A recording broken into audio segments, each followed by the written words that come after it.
And a very good evening to you, and welcome to Politics 101 tonight on a Wednesday night. Welcome, all of you, whether you're joining us from Guyana or outside of Guyana. A little late start. I was running from a planning meeting for Emancipation Weekend. You know, it's upon us, and I was running from the meeting there. So a little start, but we're on. Please share the link. Please do share the link and let everyone know that we are on tonight. We are going to be continuing our discussion on the strategic plan. ITPADG's strategic plan. As you know, this week we've been focusing on emancipation as we move forward to the 1st of August. We've been dealing with the question of emancipation. What is emancipation? What does it mean for us? What is it that we should be talking about? This emancipation. Want to thank all of you who were here on Monday and Tuesday. Tomorrow night we continue the discussion. We're going to have Brother Nigel London on tomorrow night, and I'm trying to get attorney at law Roysdale Ford, because you know those two cases, the PSU case, PSU Credit Union case, and the case regarding the potential permanent secretaries, no, parliamentary secretaries that the PPP appointed, and the court said that they could not appoint them because they were not extracted from the list. So those two cases, and we want to talk about them. We're trying to get Roysdale on Friday, and we're going to try to be on over the weekend, because by the time we come back Monday is the 31st, Emancipation Eve, and Tuesday's Emancipation Day. Lots of activities. I want to thank all those of you who have contributed to our Emancipation Fund drive. I want to thank all of you. I can't remember all the names off the top of my head, but we're going to get to that before the end of the week. You know who you are. Thank you all so much for contributing to our Emancipation Fund, and we are going to run that fund, leave it open until Friday. So welcome to all of you who are joining us from the wider Caribbean, those of you who are joining us from North America, from Europe. Good night to you in Europe. Welcome to Politics 101. We have Dr. Thomas Gittens on tonight, and we are going to be talking about those objectives. Tonight we want to talk about rebuilding the capacity of the African Guyanese Collective for learning and improvement through education and training, promote the refashioning of an education system and the curricula that include and recognize the history and culture of Africa and African Guyanese. Institute policies, programs, and actions that contribute to a rounded socio-cultural and science-based education for the youth, including instilling appropriate attitudes, behaviors, and values, and build a cadre of African Guyanese educators, trainers, and technical level instructors for sustainable intergenerational learning and advancement of the African Guyanese Collective. That's what we're going to talk about tonight. And I hope we have a fruitful discussion, because I tell you what, we know that the standard of education has declined in Guyana, and it affects all ethnic groups, especially those ethnic groups that don't have ready access to the resources that are needed to supplement the formal education system. And so education remains an important indicator of how far we have drifted. Um, so we want to talk about that, especially as it has to do with African Guyanese. You know that our community, we're very jealous of education because when doors were closed to African Guyanese in commerce, business, um, and those areas that have to do with wealth generation, we turn to education as a means of social mobility. And I usually say to people that when you look at people like Dr. Gittens and myself and all the others, that we came out of the bowels of the poor and the powerless. And it is through education that we have been able to make some impact on our country, our region, and the world at large. And that while the world has moved on, education still remains an important asset. And it must be in a country like ours, in a country like ours. And for African Guyanese who do not enjoy the kind of intergenerational wealth in terms of money and so forth, education still remains important. And even when we manage to generate more entrepreneurs, we still have to hold on to education. Because at the end of the day, if we get education right, we're going to get entrepreneurship right, we're going to get healthcare right, we're going to get all the other building blocks of development in the society right. And we, as we said, circumstances pushed African Guyanese towards education. And we've been able to give that as one of the gifts to Guyana. And today we look at the education system and we look at the decline. And the decline in the Guyanese education system is reflected in the decline in all of the ethnic groups, including our own group. So we want to talk about that and link that to development. Let's bring in Dr. Gittens, who himself is an educator, lifelong educator. All of us are in some way, one way or the other. Dr. Gittens, good evening. Good evening, David. And thanks for having me And on again.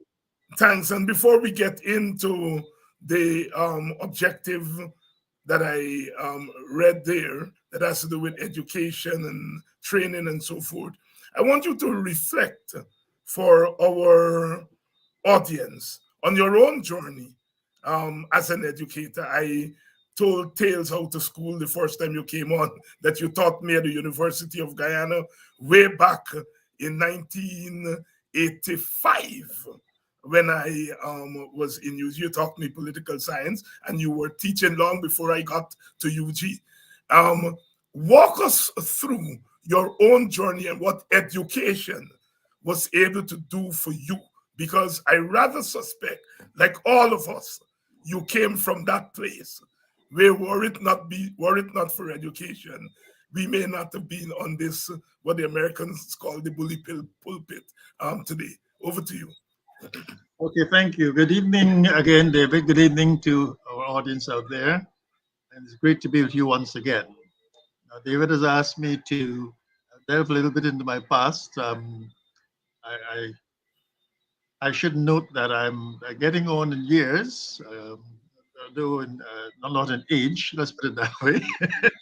But in terms of your question, David, I started off actually as a school teacher, having finished my advanced levels. In those days, you did advanced levels, and now I think it's advanced levels. And I taught history and French and Spanish in my first foray into the world of work. Um, Thereafter, I went abroad, but I went to UG first of all. I did my first degree at UG in history and sociology. Then I went abroad to Canada and I did a master's and I continued with a PhD. This is at Carleton University in Canada. And while at university, of course, as we all did, I did some teaching at university level while overseas. And then I came back in 1980 to University of Guyana, where I spent the next 10 years, and David, that's where we met. Um, but I should mention that, in fact, in my earlier secondary school teaching years, I actually taught for 5 years. So I have had a fairly solid 15 plus years of teaching. Um, in 1990 or thereabouts, I actually went into the world of development um, when I joined the United Nations Development Program, first in Guyana and then forays in Trinidad and New York and then Suriname.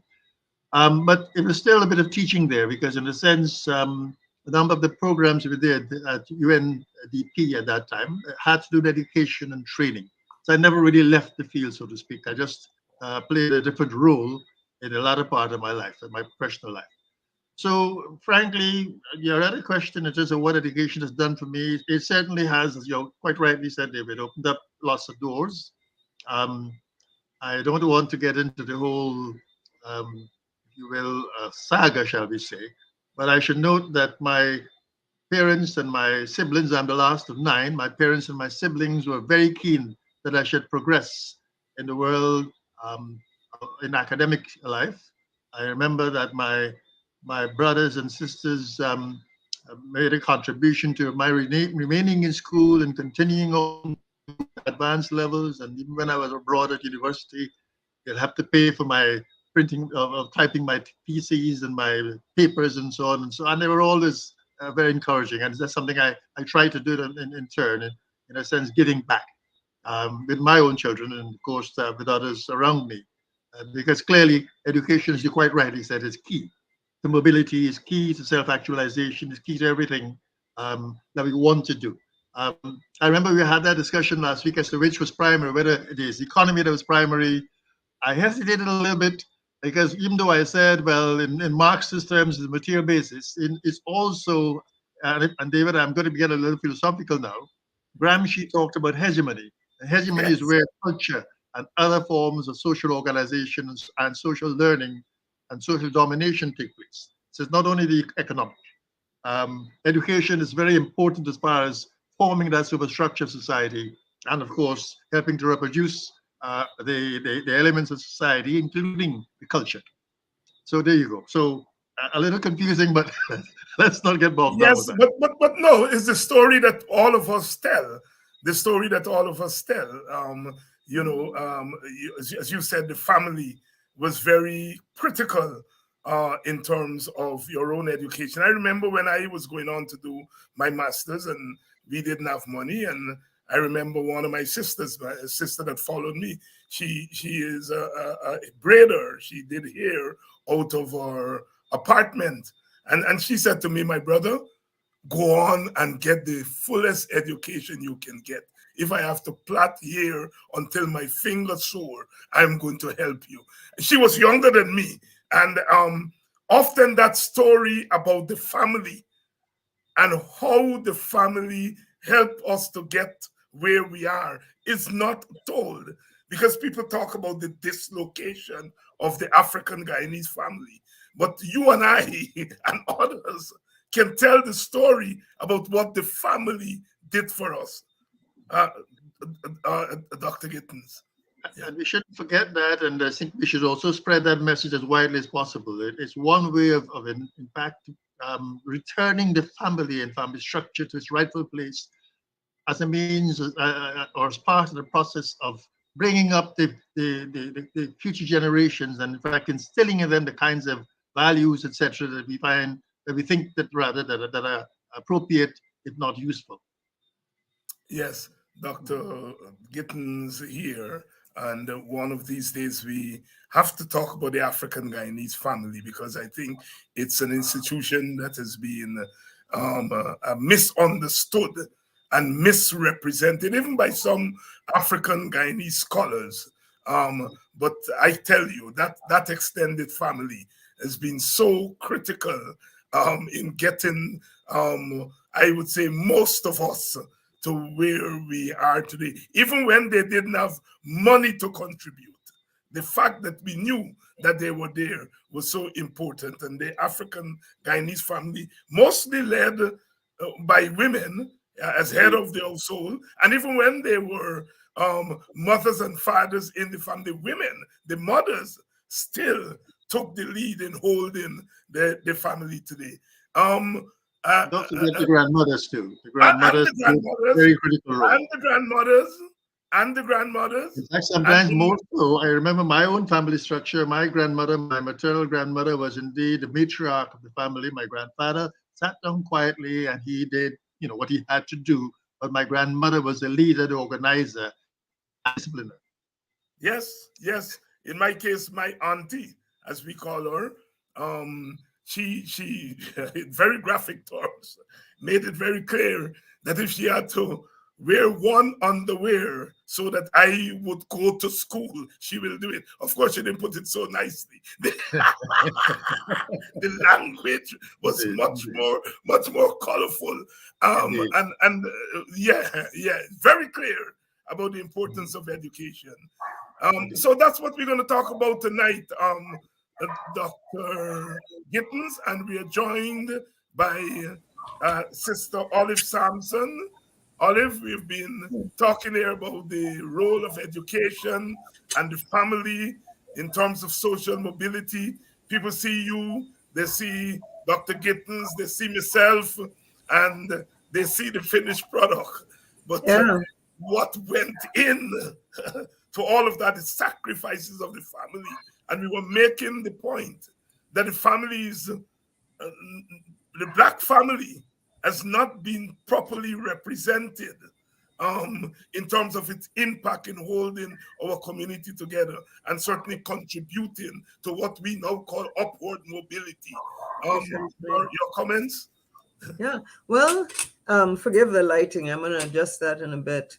But I know from my own experience, first of all, good evening to you and apologies for being a bit tardy. But I know that it is our families that have us where we are today. And the fact that they stressed education.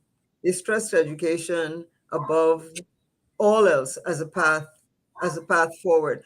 When I did a eulogy for my uncle about 12 or so years ago, it led me to sort of start to reflect because he was the last of the siblings, my mother's brother. He was the last one to pass. And I was there to speak on behalf of his sister and his other sisters who had passed.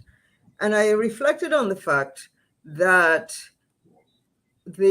our family had three fundamental things that they seemed to have passed on, not only from what I was taught, but from my observation.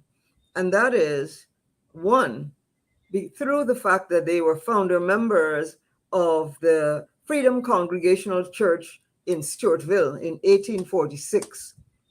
Right? So church, and I observed that my family was always involved in the church as volunteers, as supporters, very much focused on the church and its role, having a faith and a philosophy that guides one's life. The second thing was education.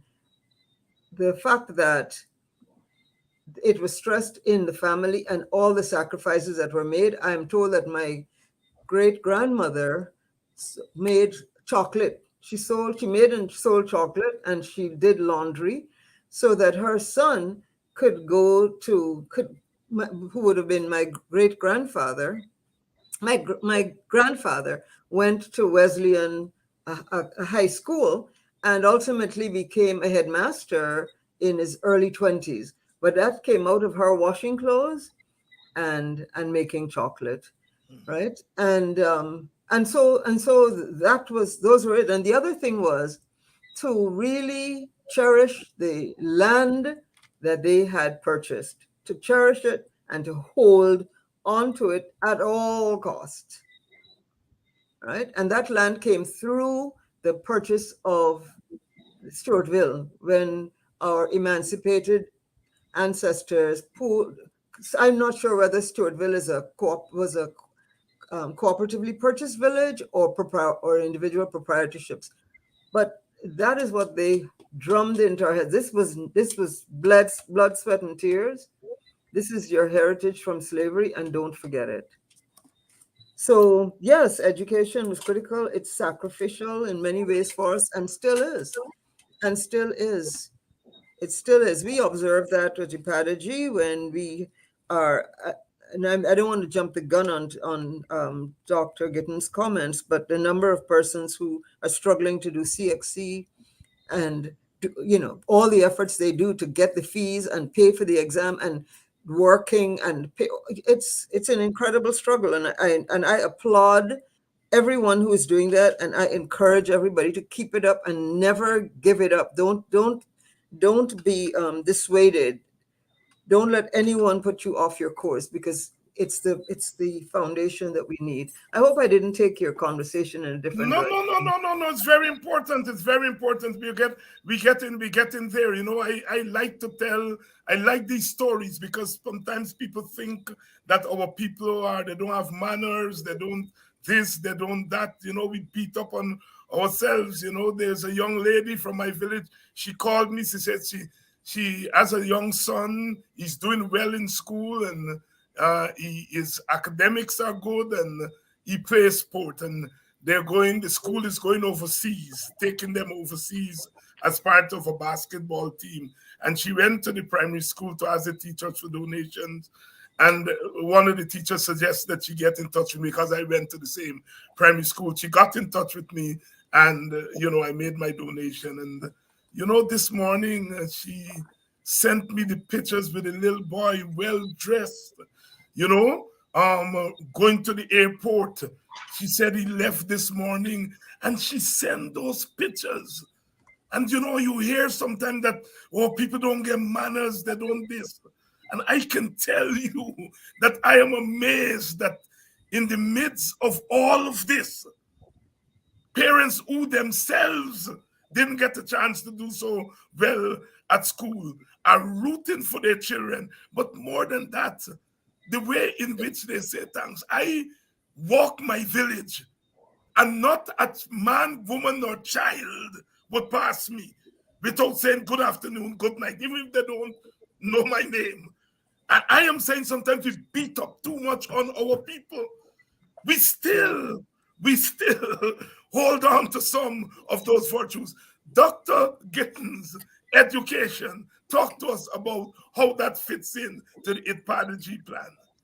Okay, well, thank you very much. And Olive, good night. I didn't get a chance to say good night to my friend Olive. Yeah. David, you reminded us earlier in this program that, in fact, we're coming into Emancipation Week.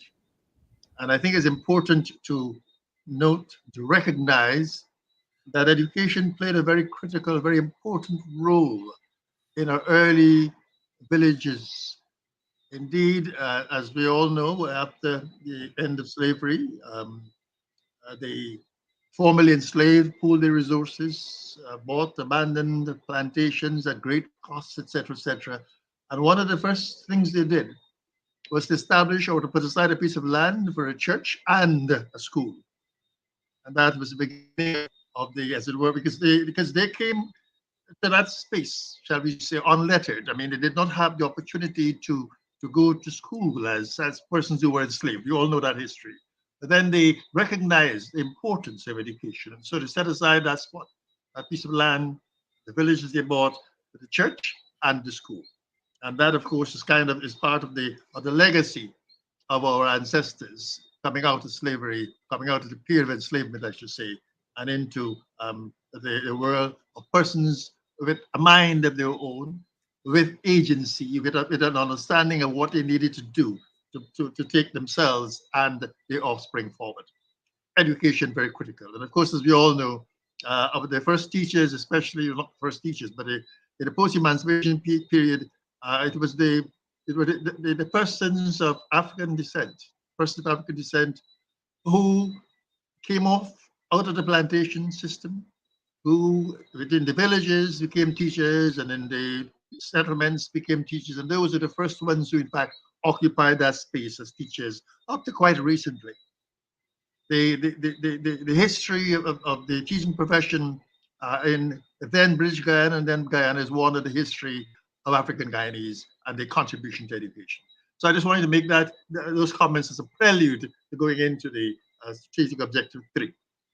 Okay, so if you've read it out, I wouldn't go over it as it were. Strategic objective 3 deals with education and training, and it has 4 broad outcomes, which I will briefly mention with a number of outputs. I should mention that education in this objective is seen as a means of restoring agency or the ability of African Guyanese to actually make their own future, shall we say. Restoring a sense of purpose, and that ability to create their own future. And education is very critical as far as that is concerned, because it then allows you to create the material basis of your existence, to recreate and to build on your material foundations, and of course the family and such other institutions that are part of that. The second underpinning of this objective is, in fact, preparing the younger generation for a solid future, for social mobility, for personal upliftment, and all the things that we talked about earlier on, where you're speaking about, as it were, carrying on that journey of self-improvement, that journey of upward mobility from one generation to the next, and of making a contribution to yourself, a contribution to your ethnic group, and of course to the wider society. And so that's the second thing that underpins this particular objective, this objective number 3, that is preparing the younger generation for a social mobility, for upward mobility, and for a future of self-actualization, of development. And the third aspect, and I'm being very general in terms of how I characterize it, but the third aspect is that of restoring our culture and traditions. Very important. We started talking about it a little bit earlier on in terms of when I mentioned the concept of hegemony, how our people are able to dominate others. And in a sense, culture and traditions are very important in grounding us, in helping us to understand who we are, where we came from, and indeed what we're capable of. Because if you understand that history and that culture, you know what your ancestors have done, and because they in many ways struggle to put you where you are, and you also understand your place in carrying out and carrying on that struggle and carrying on that process of building, as it were, of the collective. So those are the underpinnings of this strategic objective that is long, as it were, but basically, in a sense, these are those 3 aspects very, very importantly. And of course, it also stresses the importance of developing the women and youth and the girl child in particular, because they're important in terms of restoring our African Guyanese collective to a place where we can talk about a comfortable space. We talk about a space of dignity and self-actualization. Now, the objectives. The outcome, sorry. First outcome 3.1 speaks of improved school attendance, performance, and graduation rates among African Guyanese youth, and enhanced success in grade 6 assessments, CXC, C6 examinations, the whole formal education system. As David mentioned earlier on, the standards have fallen over the decades. As to why that is so, we're not going to get into that at this point in time, but we know that in fact in the last, say, 5 decades or so, standards have been in the decline, 4 or 5 decades, and more so in the last few decades. And so the important thing here is to improve those standards, improve the outcomes of our educational system. And that means improve attendance, school attendance, because we have a lot of dropouts, etc. Performance and graduation rates, again, people may not be completing the education program, and enhancing success at grade 6 assessments, CXC, and so on. The output there is increased school enrollment, attendance, completion, and graduation rates among African Guyanese students, especially the boy child. Now, I believe, I'm sure I'm not seeing anything new or strange if I note that our male, the African Guyanese male, is in many ways challenged in terms of some pathologies and some not so good things that are happening in the community. It's been said that the girls are more successful, more, if you will, progressive, more serious, whatever word you want to use, in terms of taking in their education and progressing, which is good. I have nothing against that, but I like to see all boats rise at the same time, both male and female.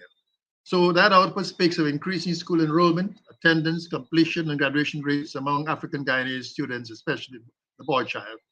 And the activities, again, I won't go into all of them here, but it speaks a lot about working with the Ministry of Education to improve coverage. School's feeding program, for example, is a means of keeping children in school. We know that they have this annual grant, quote unquote, because we care. I think it's the name of the grant, or something along those lines. But there's more to be done, and we talked about that here in terms of providing free or subsidized transportation to and from schools, especially for inner city students. And I saw this in Suriname, actually. Whether it's still there, I'm not sure. But this is what happened in Suriname. They provided buses to take kids to school on an ongoing basis when I was stationed there a few years ago. It talks about also working and partnering with the Ministry of Education to establish Rastafari and Afrocentric early childhood development programs. Again, here an emphasis on the Rastafari as part of our collective, as a neglected and sometimes as a, shall we say, as a segment that is vilified in many ways and seen as not equal to others. Providing counseling and mentoring and career guidance, etc., at the school level as important activities at the school level. Implementation of sensitive school policies dealing with teenage pregnancy, integrating or reintegrating teenage mothers. This is a whole issue that I know has been with us for some time. The whole question how we deal with teenage pregnancies and the fact that some teenage mothers, whether they are forced to or whether they think they need to, but they don't continue education, which is unfortunate. Working with the Ministry of Education in terms of career guidance, as I mentioned before, and promoting teacher parents organized associations.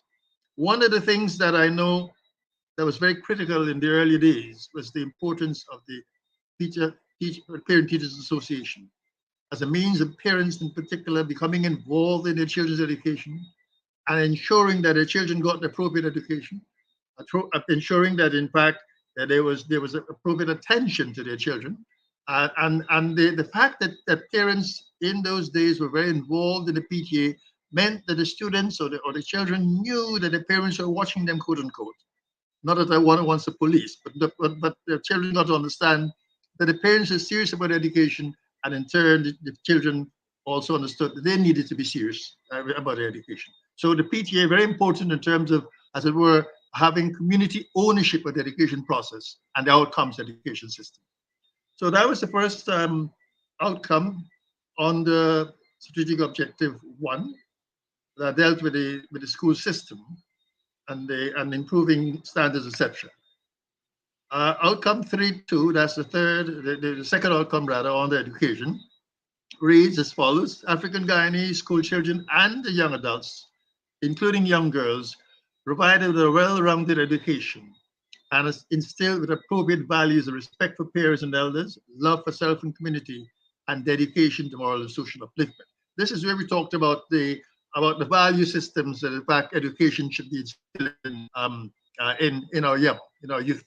And I mentioned here the young adults, including young girls, because it's very important that all are involved and included in this process. The output there, first output is one speaks about an expanded education curricula at primary and secondary levels to include more in-school and extracurricular components in cultural studies and performances.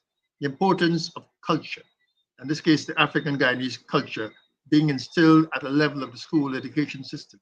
Because as I mentioned earlier on, culture is what grounds us in terms of who we are, where we've come from, and where we're going, and in understanding ourselves as part of a larger whole, shall we say.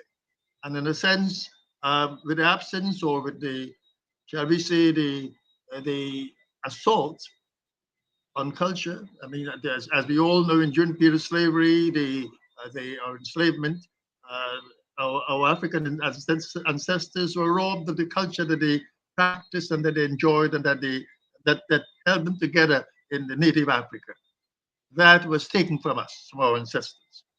Some of it remained, and we know that is so. We have survivals, notwithstanding the ravages of enslavement. There have been survivals of the African culture until today, although in a very much weakened form.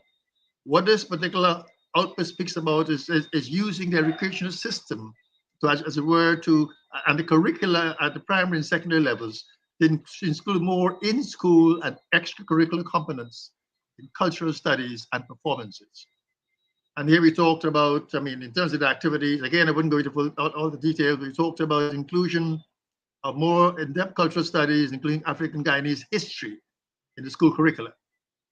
We talk here about advocating and with the Ministry of Education, live extracurricular and other after school programs in African Guyanese, dance and music, art and literature, etc., and for other forms of cultural expression. Organizing periodic performances of musical bands, and I was pleased to meet with, and I hope it's not too much to mention the name here, David, but I met with the lead of the Yoruba Singers group quite recently. He's still there, Ezzy, and of course, very important that we have those icons who are still around and able to, as it were, build and rebuild a lot of the cultural expressions that we enjoyed as an African Guyanese collective decades ago, coming out of from our ancestors in the period of enslavement, etc. So again, cultural performances by musical bands, etc.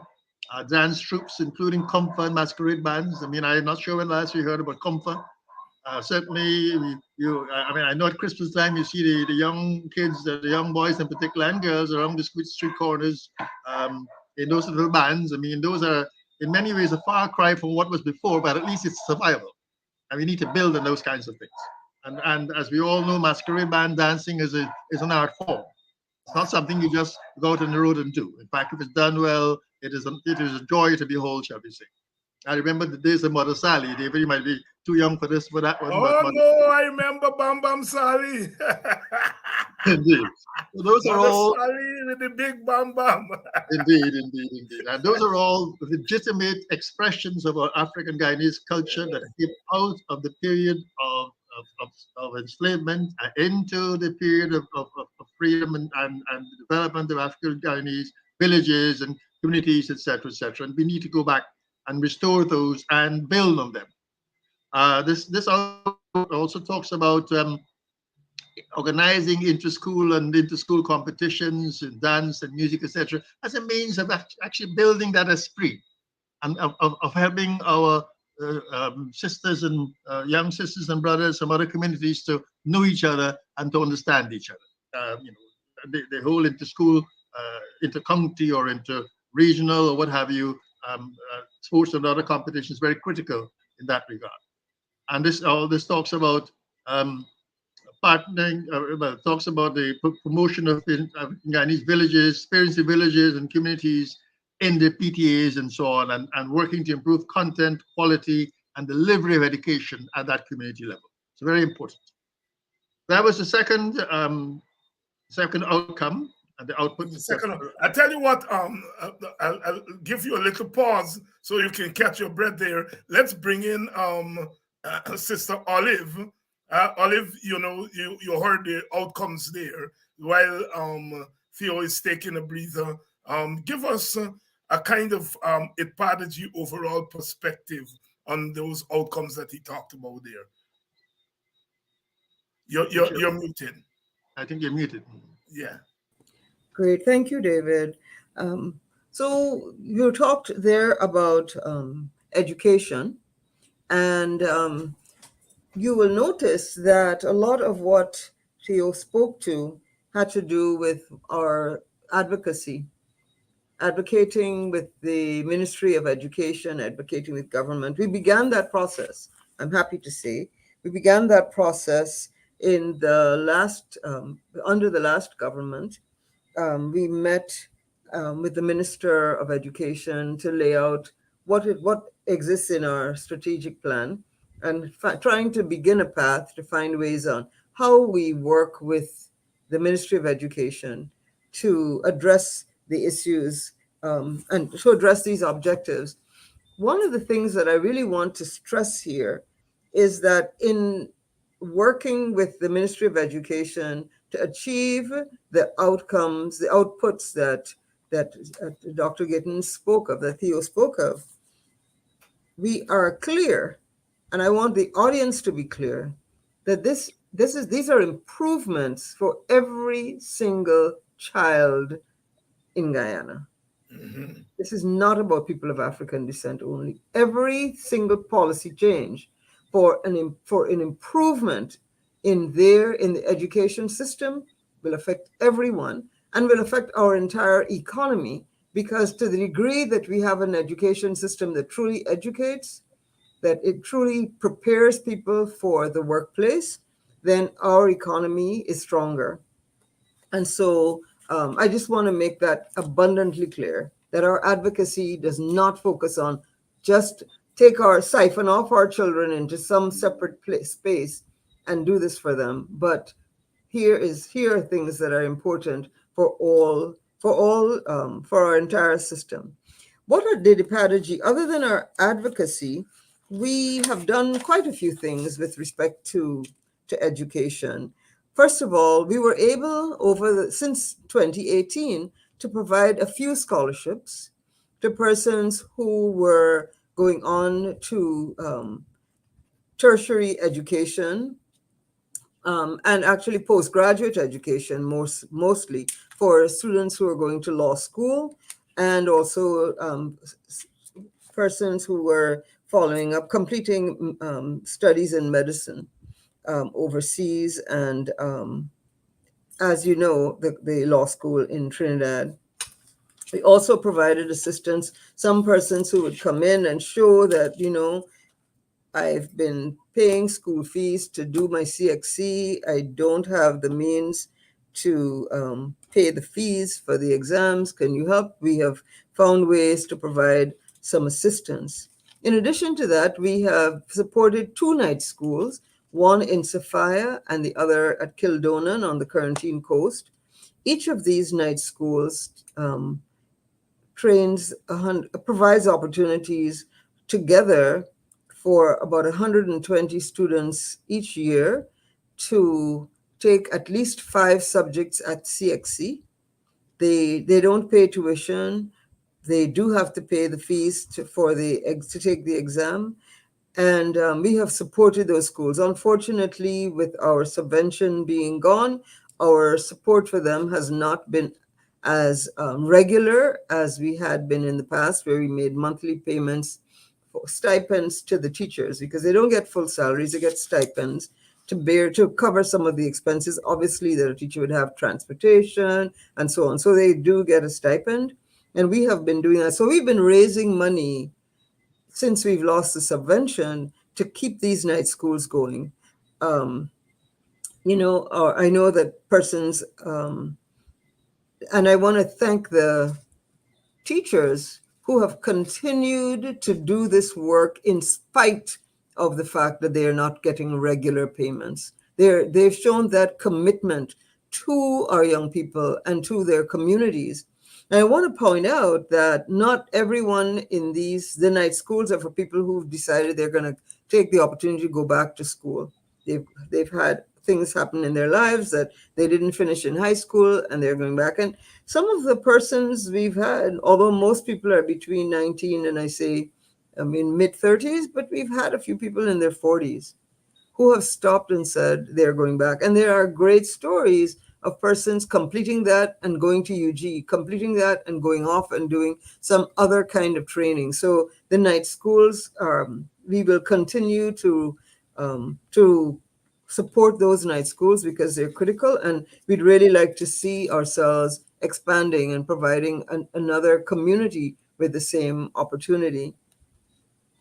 With respect to education, I want to take this opportunity to point to the importance of history.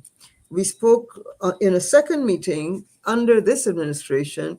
We had a meeting with NSERD to talk about how critical it is that African Guyanese history be more accurately reflected in the curricula, that students ought to come away with a much more robust understanding of the contributions of people of African descent to Guyana and to who we are today, because it's very painful to know that our young people are so, and not only our young people, so many of us are not fully aware of the contributions of our forefathers to this. They would not be at Georgetown. They would not, it would be underwater.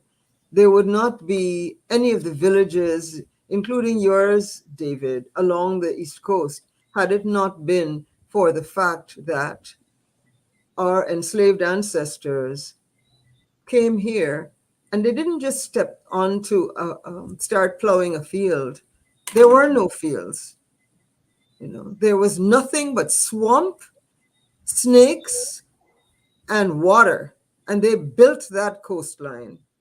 And so Guyana owes a debt to us, their descendants, because one has to build a society on justice.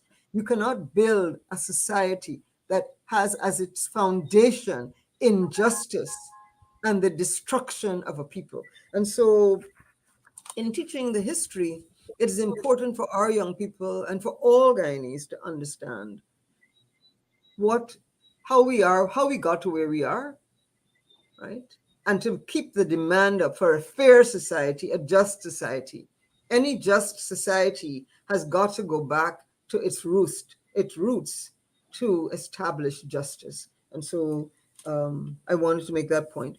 With respect to other trainings that we've done, we did through a grant from the Basic Needs grant, which comes out of the Ministry of Finance. It's a grant that's funded, I think, by the IDB, but don't quote me. I do believe that it is. But it came to us through Basic Needs Office at the Ministry of Finance. We were able to work with the Guyana Technical Institute and to provide training for 75 young persons on becoming mechanics. And to become mechanics, and they had training at GTI. I was distracted by the comment that just popped up, and I think we should address that. Become mechanics. So we did, the money that was from Basic Needs did not come to IPADA-G. It went straight to the institution to allow these 75 students to get training in becoming mechanics, and specifically some of them on the whole question of electricity, how to become an electrician to dealing with motor vehicles. So I'll stop there. Wonderful. Theo, let me just bring you in back, and so that you can complete the outcomes that you started. I think you were on outcome 3. Indeed. And in a sense, this is picking up from one of the last comments that Olive made in terms of night schools and delivering training, etc. Outcome 3 under the educational strategic objective speaks about African Guyanese youth and adults, including women and girls, appropriately equipped with knowledge and understanding of their African Guyanese roots, history, and culture through programs delivered via night schools, religious bodies, village and community organizations, and social, cultural, and recreational clubs. So again, Olive, in a sense, I believe the activity that you mentioned before was actually, as it were, carrying out or following up on that particular outcome, which talked about, instilling a sense and understanding of the African Guyanese roots and history and culture, etc. In this case, though, using night schools, because this is actually for the perhaps young adults and persons who may not have had the kind of immersion in the African Guyanese history, etc., that we had hoped, or that hopefully would have been provided at the school level. This is now for the out of school persons, the young adults and adults, of course, delivered through night schools, and of course at the village level through community organizations and clubs and so on. These are all modalities for delivering that particular outcome. And the output would be having these packages of user-friendly packages of the history, culture, and experiences of African descendants for all levels and general audiences. So you use those packages, whether it be through audiovisual packages, whether it be through written short short pamphlets, or whether it be through voice recordings or what have you. But having these packages ready and available for use in these nice school and out of school kinds of environments. So again, this is where it does activities. This is where our historians, researchers, and cultural workers would come into play.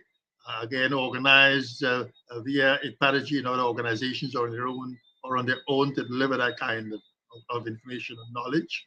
Where you have collaboration with our historians to actually produce the documentaries and other short films and other forms of media on African descendants, the experiences, and this again goes back to Olive's point about knowing what our forebears have contributed to Guyana, to the building of Guyana, and of course the whole question of being able to highlight what it is that have been the contributions, and in that way breed recognition among all Guyanese of all ethnicities, the contribution of African Guyanese to this country. Another activity there would be to work with the Rastafarian community in development and dissemination of Afrocentric Rastafari reading, stories, textbooks, etc. And goes on the line. I mean, TV stations to deliver programs, serializing, broadcasting, and publishing packages on African Guyanese history and culture, and so on and so on. And I think in a sense we have a good understanding of what it will take to actually disseminate that widely in the community, using various media and using also the electronic media that is out there. So that's the third outcome on the education strategic objective, and the final outcome deals with. And David, I figure you were asking yourself when I was going to come to this, or when I was going to talk about it. Building. Let me read it. African Guyanese, including women, enabled in larger numbers and increasingly so over time to attend and graduate from advanced training institutions, and empowered with knowledge, expertise, skills, and aptitude to enter the professions and other high-paying jobs. Now we hear about the slippage in terms of the performance, in terms of the place, in terms of the contributions of African Guyanese to the higher levels of economic activity and training, etc. Over time, and whether true or not, and that's something that's subject to another discussion. But the fact is that this outcome 3.4, speaks to actually building or sustaining that level, that high level of functioning among our African Guyanese professionals in terms of having higher levels of training in advanced training institutions and empowered with knowledge and skills and expertise, etc., to enter the professions. So building that professional core and cadre of people, important for collective advancement, I dare say, but also important for ensuring that each and every one of us and our communities have a sustaining means of advancing and maintaining our situation. And the output here, output 3.4.1, speaks of increased numbers of African Guyanese graduating annually from the University of Guyana and other tertiary and teacher training institutions, and filling managerial and teaching positions in the public and private sectors. So talks over here about numbers of African Guyanese graduating, entering the professions, and occupying positions in managerial and teaching positions in the private and public sector. And again, as Olive mentioned, this talks about working with the Ministry of Education and the administration of University of Guyana to ensure that appreciable numbers of African Guyanese applicants get admission to those institutions. We're talking about the working in Ministry of Finance, the discontinuation or abolition of fees and other charges. Now, I'm not sure where that is right now in this day of our oil economy and our superfluity of oil revenues, whether in fact there has been any movement. I would like to be advised whether there's been any movement in terms of dealing with the question of fees at university and higher education institutions, etc. I remember in the 70s, the slogan was free education from nursery to university. And even I think many of us, certainly I benefited from that in the 70s. I did. Yeah. Okay. So in this day of a support of an abundance of oil revenues, I think it's important that we talk about that also once again. And we make it happen, frankly speaking, because not many persons are able to, as Olive quite rightly noted, are able to find the resources, the financial resources to sustain their children, their siblings, or whoever it is at these higher education institutions, thereby able to enter the professions and, of course, to make something of their lives and of the community in which they exist. It talks therefore about reducing fees, about abolishing fees as needed, and again, the government and the Ministry of Education as the Ministry of Finance have a critical role here. It talks about businessmen, business persons, African Guyanese and others, providing bursaries, scholarships, etc., to persons to help them to complete their tertiary level education and so on.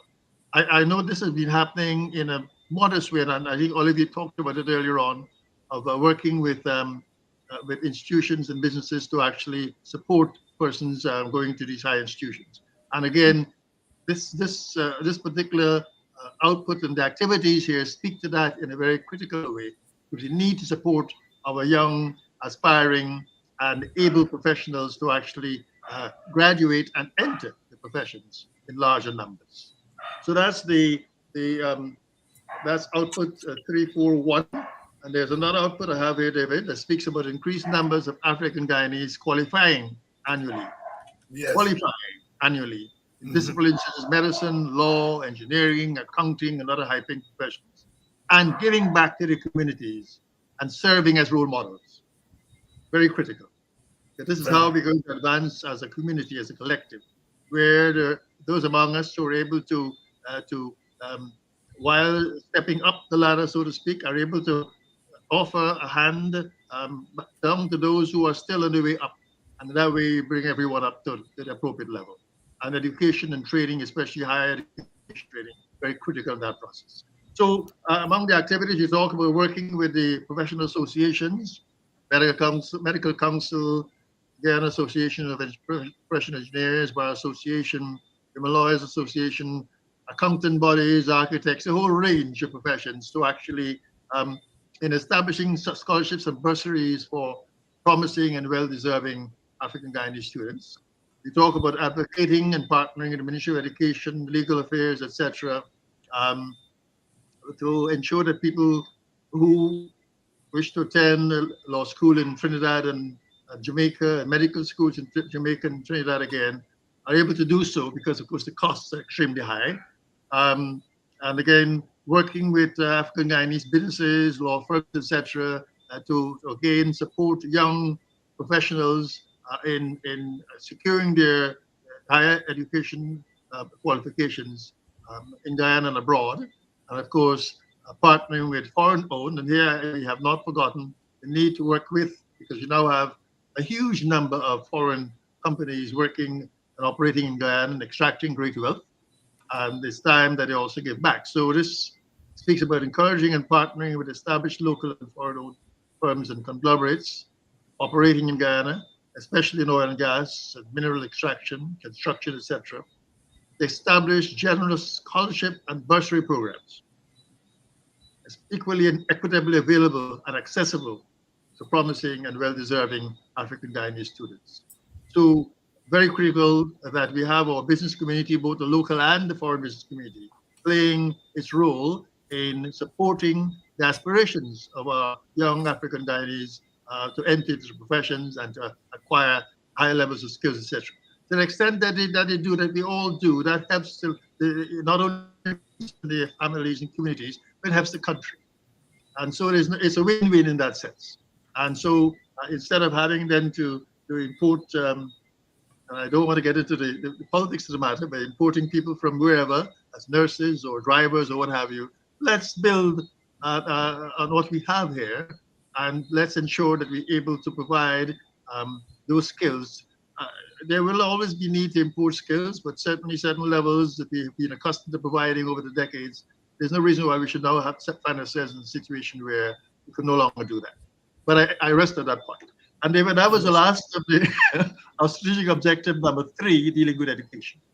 With education, and that training and graduation from tertiary institutions is so important for us. I remember I did my first 2 years at UG and then 2 years at the University of the District of Columbia. And I was able to transfer my courses from UG, and they did an evaluation. And the evaluation was based on the standard of education in the country. You'll be happy to know, Theo, that for your course, I got 9 credits, which was the equivalent of 3 courses. So your 1-year course, they evaluated it as 9 credits, which is equivalent to 3 semester courses in the United States of America. No, I say that before. Over 30 years to hear that, David. Say it again for me. I said I had to wait for over 30 years to hear that. But as they would say, Theo, you go away. So I didn't see you. But I give that information for our audience to know that Guyana and Guyanese education system was not always the way it was just 30 odd years ago. Because this university, they used an evaluation system that took into consideration there were 10 factors.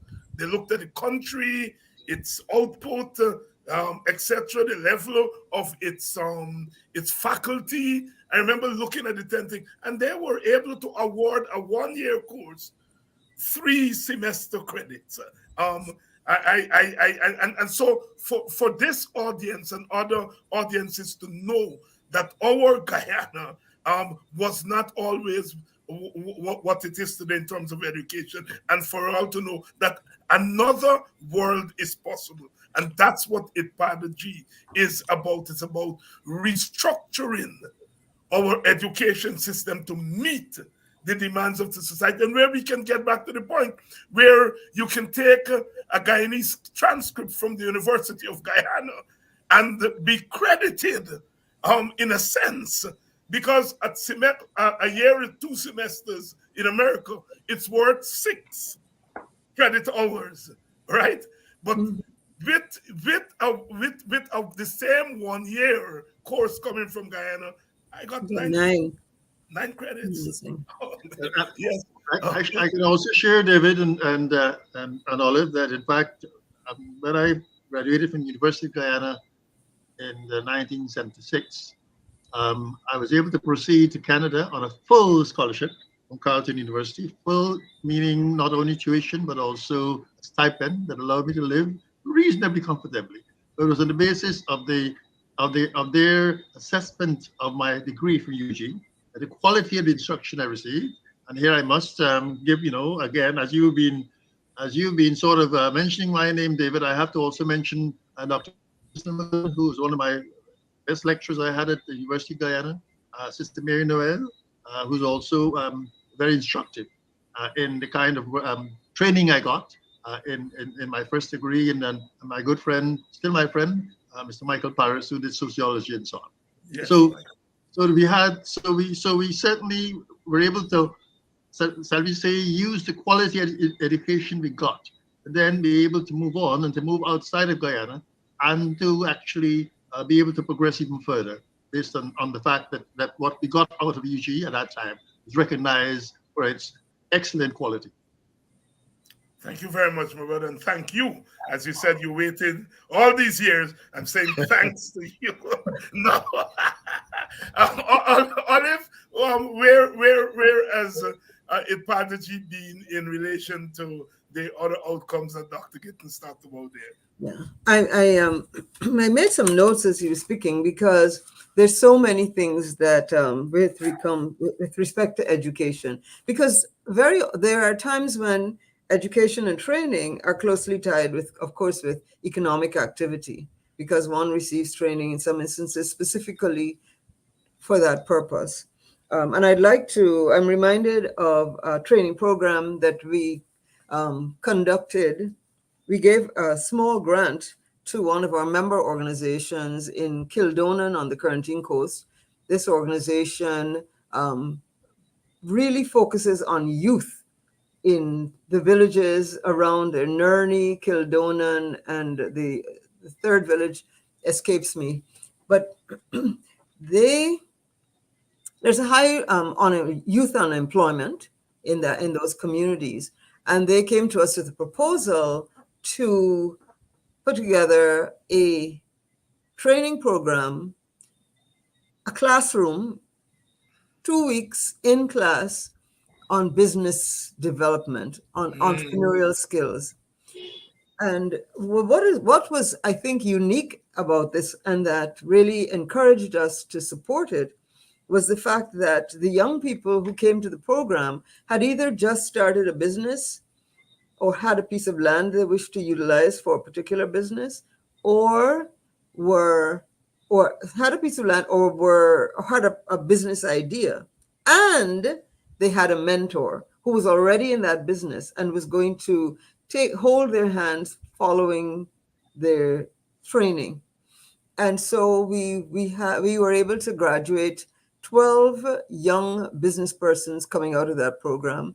Some of them went into poultry rearing, some became barbers, a couple of women were cosmetologists, seamstress, but they understood how to take the skill that they had, some of them, how to take the business that you're already operating to the next level, how to structure it as a business where you can get your GRA because you have you're keeping your records. You can register your business with SBB. I mean, really take a quantum leap from a very informal business arrangement to a formal business. And so that was one of so here we have a combination where this is training, but the outcome was specifically a business, operating a business in a business-like manner.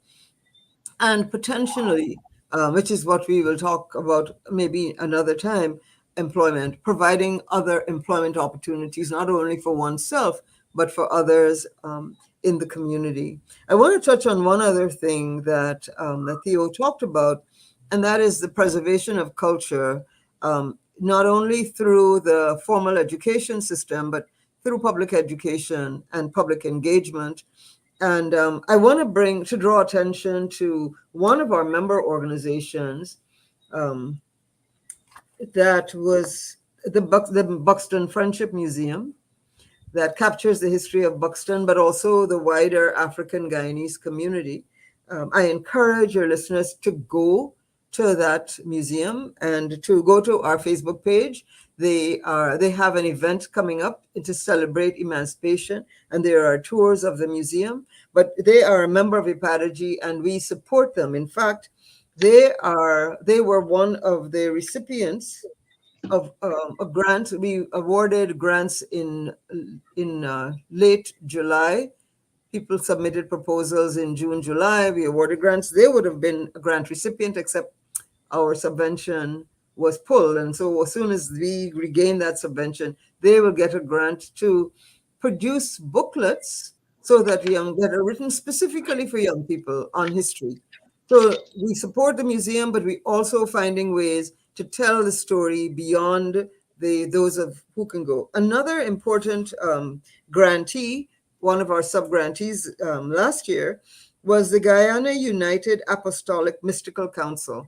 That is an organization that brings together African churches, African religious groups, and they the grant that they submitted a proposal to do a publication that explains about these religions, their practices, their belief systems, to demystify them for the wider public, and so that they could understand what it is, what do these religions mean. So we supported a small grant to that organization, again, pending restoration of the subvention. In Puran, let me just say as an aside that there were 29 organizations that would have received, that were scheduled to receive grants of about 100,000 each. 15 of them already have received 85% of their grants, and the rest are pending. And so we are looking forward to continuing that work, whether it's poultry farmers, etc. So yes, we do work very closely with our community and support that kind of effort. I want to talk a little bit about our Investathon. While it is not, it's more economic, but it also is an opportunity where young business persons were given an opportunity through this program that's competitive, where persons are asked to pitch their business idea or their business. It's competitive in that they are winners, but everybody wins because everybody works closely with persons who give them support, who mentor them and guide them, so that they come out of this not only with a check, but also stronger, and knowing that they have this person that they can always turn to for guidance in their business development. So I wanted to just speak to that as an education. One other thing that during COVID, as I mentioned last week, we did a lot of programs online. And we did some work with the creative industries, looking at how, because I think African Guyanese represent 75% of creative industries in Guyana. Very much an untold story, but we're the artists, the filmmakers, etc.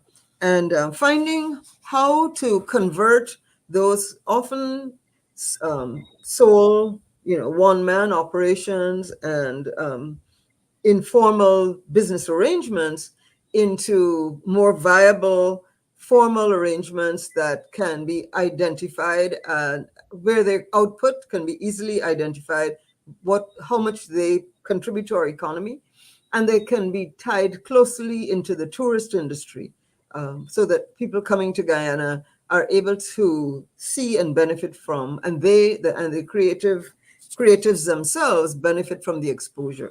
So we've done work both online and in person on this question of the creative industries. Our in person has more been in the working with small groups to develop proposals, because we are seeking funding to really further develop this particular aspect of our work. David, IPADG has done a lot, and there's a lot that we can share about what we've done.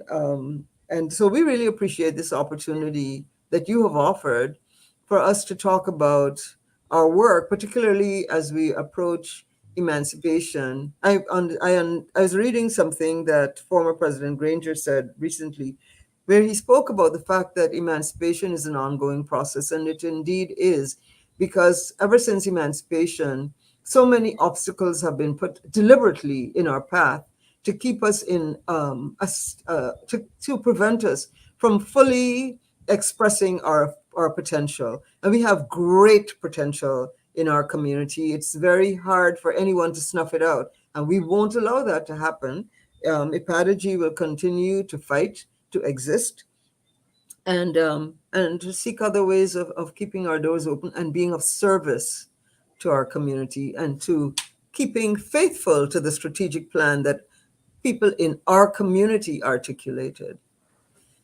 Thank you very much, Sister Olive and Dr. Gittens. Next week, we're going to be talking about how we reduce economic inequities, systemic inequities. We are going on to Objective 4. But you have the last word tonight before next week when we come back after emancipation, next Wednesday, if that is fine with you all will let me know. But next week we come back and we get into dealing with the systemic inequities and how we overcome that, because that's part of your strategic plan. That's objective 4. Dr. Gittens. Okay. I will address next week when we back together, David, the nexus, the linkage between the kinds of systemic and other inequities you talked about, and how that relates to emancipation, or what emancipation would mean, true emancipation would mean in that context. But that's for next week. Just to say that I thank Olive for coming on as she has, and in fact giving some life to the strategic plan in terms of the activities and the projects that they've been working on, which actually are really, in a sense, grounded in strategic plan, but which they have extracted and then moved forward. And this only goes to show that a strategic plan is what you make of it in that sense. It is how you implement. And while Ipadagy doesn't have all the resources it would love to have to move on the plan, it has in fact been pulling out as appropriate and as possible those kinds of activities under the 5 areas, whether it be employment or economy or education or what have you, but pulling out activities, etc., and implementing over the years. So I thank Olive for coming on board as far as outlining and illustrating to us how it is that they've been pushing the implementation of the plan. And I'm sure we'll hear more about that as we go forward. But I leave it there.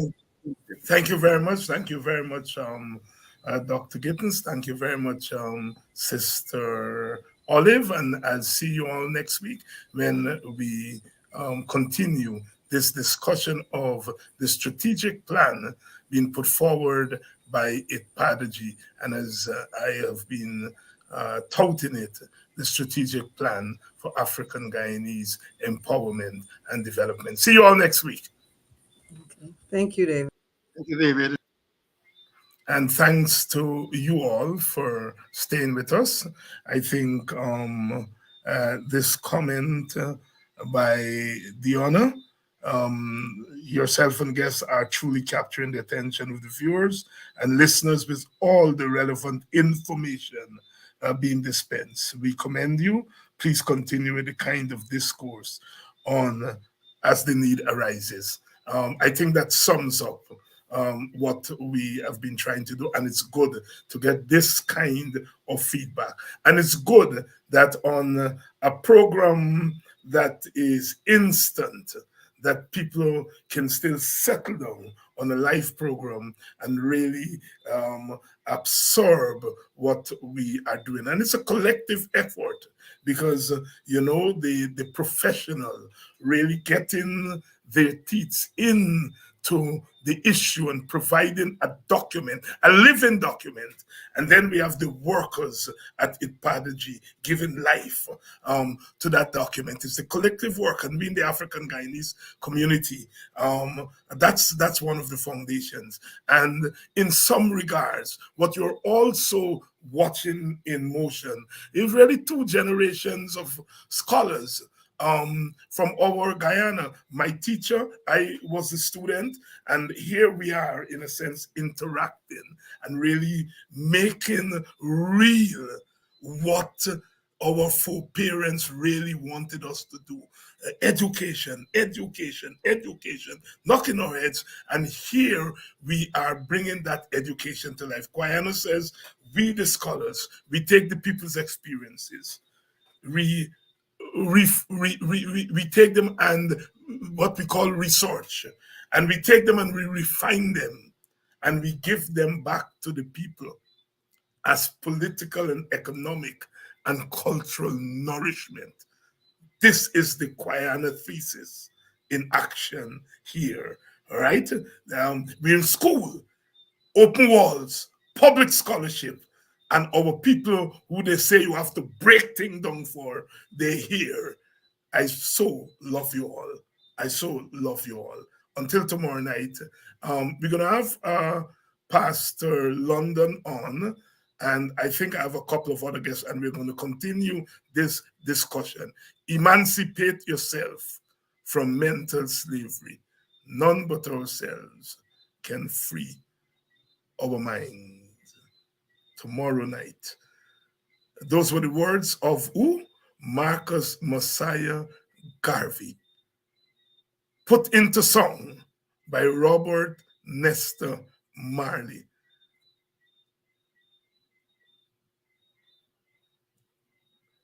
That connection, that collective work, the work of the activists put into popular music, the creative intellect, the creative imagination at work.